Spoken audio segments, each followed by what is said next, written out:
Studio.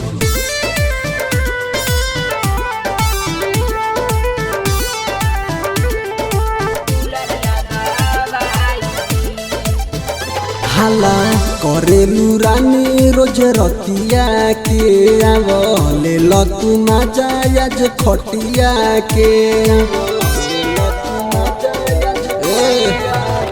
हाला करेलू रानी रोज रतिया के आवले लतू मजा आज खटिया के दूर हटी राजा जनी देहिया छुआए दी नया नया पानी हम कनिया सोइया हमरा ला कूलर लगवाई दी नया नया पानी हम कनिया सोइया हमरा ला कूलर लगवाई दी नया नया पानी हम कनिया सोइया हमरा ला कूलर लगवाई दी म्यूजिक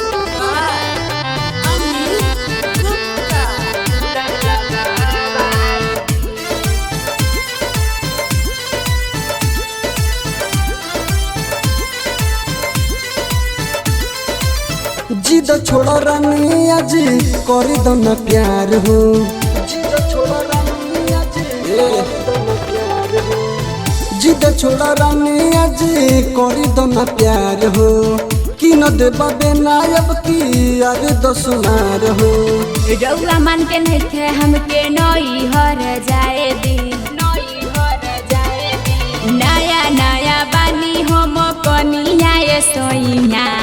हमारा ला कूलर लगवाई दी नया नया बानी हम कनिया सोइया हमारा ला कूलर लगवाई दी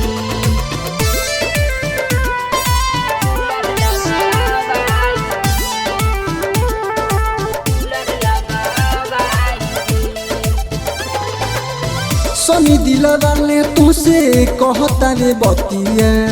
सनी दिल वाले तुसे कहता रे बतिया सनी दिल वाले तुसे कहता रे बतिया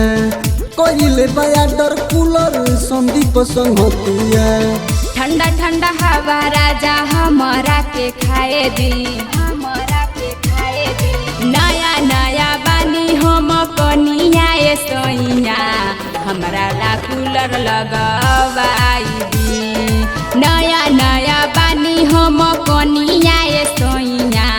हमरा ला कूलर लगवाई दी हाला करेलू रानी रोज रतिया के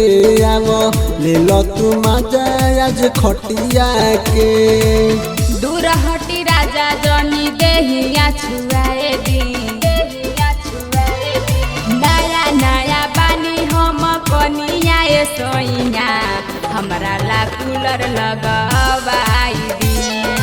नया नया बानी हम कनिया सोइया हमरा ला कूलर लगवाई दी